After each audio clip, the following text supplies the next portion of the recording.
క్రీస్తునందున ప్రియులారా, ప్రభువైన యేసుక్రీస్తునామమున షాలేం ప్రార్థనా మందిరం తరపున మీకందరికీ మా ప్రేమ వందనములు శుభములు తెలియజేయుచున్నాము.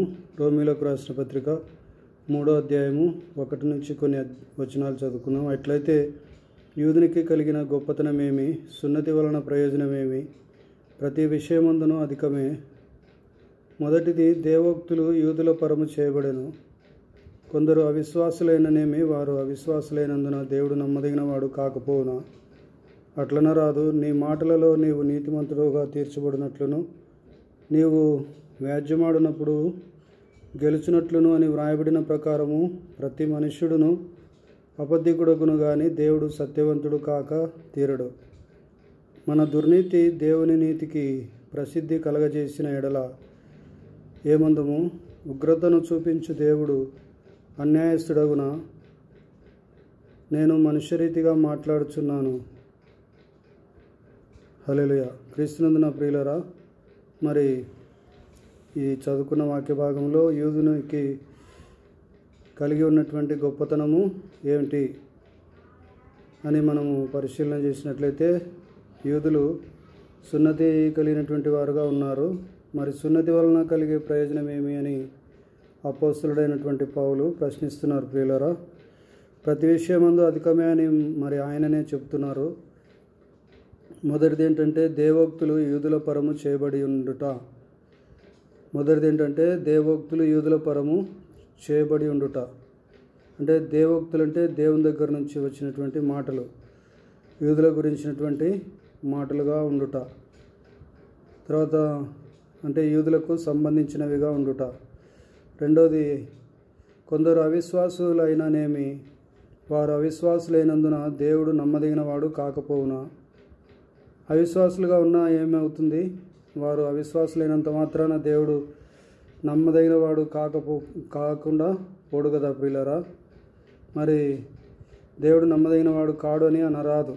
మనం నీ మాటలలో నీవు నీతిమంతుడుగా తీర్చబడినట్లును, నీవు వ్యాజ్యమాడినప్పుడు గెలుచునట్లును అని వ్రాయబడిన ప్రకారము మనము మాటలలో నీతిమంతులుగా తీర్చబడాలంటే, వ్యాజ్యంలో గెలవాలంటే ప్రతి మనుషుడు కూడా ఒక్కొక్క సందర్భంలో అబద్ధికుడుగా మారుతాడు ప్రియులారా. కొన్ని 1-2 అబద్ధాలు మాట్లాడతాడని అలా మాట్లాడాలని చెప్పట్లేదు, కానీ పౌలు అలా అబద్ధాలు చెబుతాడని అపోస్తలుడైనటువంటి పౌలు తెలియపరుస్తున్నారు. మరి దేవుడు సత్యవంతుడు కాక తీరడు. మనుషుడు అబద్ధికుడైనంత మాత్రాన దేవుడు అబద్ధం ఆడనేరడు ప్రియులారా. దేవుడు సత్యవంతుడు కాక తీరడు. మన దుర్నీతి వలన, అంటే మనలో ఉన్నటువంటి దేవునికి వ్యతిరేకమైనటువంటి నీతి, దుర్నీతి, మన స్వనీతి, ఈ స్వనీతి వలన దేవునికి ప్రసిద్ధి కలగదు ప్రియులారా. ఒకవేళ ప్రసిద్ధి కలగజేసినట్లయితే ఏమంటాము? మనము ఈ విధంగా ప్రసిద్ధి కలుగజేస్తుంది అని మనం చెప్పలేం. మన దుర్నీతి వలన దేవుడు ఖ్యాతి నొందడు ప్రియులారా. ఉగ్రతను చూపించు దేవుడు అన్యాయస్తుడు కాడు.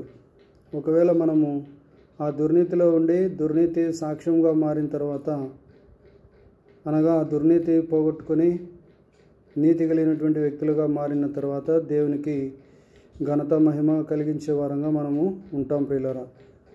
ఉగ్రతను చూపించి దేవుడు అన్యాయస్తుడు అవుతాడా?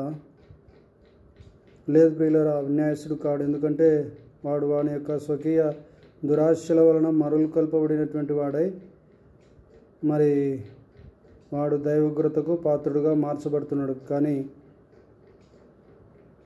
మరి స్వకీయ దురాశలు మానుకుంటే, దేవుని విశ్వాసం ఉంచితే, దేవుని కుమారుడుగా మార్చబడితే తన యొక్క రెక్కల నీడన భద్రత అనేది అనుభవించడానికి అవకాశము ఉంటుంది ప్రియులారా.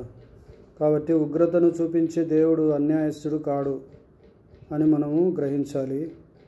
నేను మనుష్యరీతిగా మాట్లాడుచున్నాను అని అర్థమయ్యేటట్లుగా మనుష్యరీతిగా మనుషులు మాట్లాడే మాటలే నేను మాట్లాడుతున్నానని పౌలు అంటున్నారు. అట్లనరాదు. ఎట్లయినా ఎడల దేవుడు లోకమునకు ఎట్లు తీర్పు తీర్చును?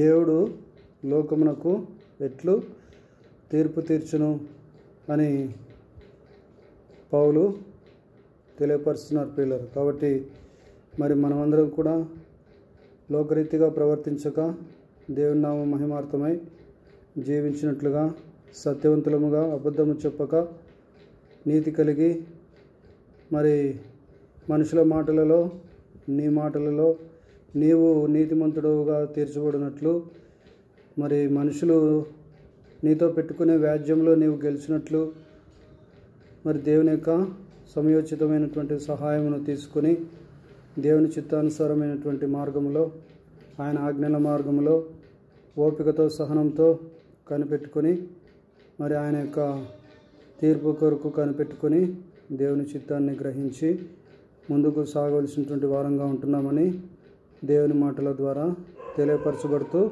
ముగిస్తున్నాను. దేవుడు ఈ మాటలను మన వినికిడిలో ఆశీర్వదించి దీవించును గాక. Amen. Hallelujah. God bless you all abundantly.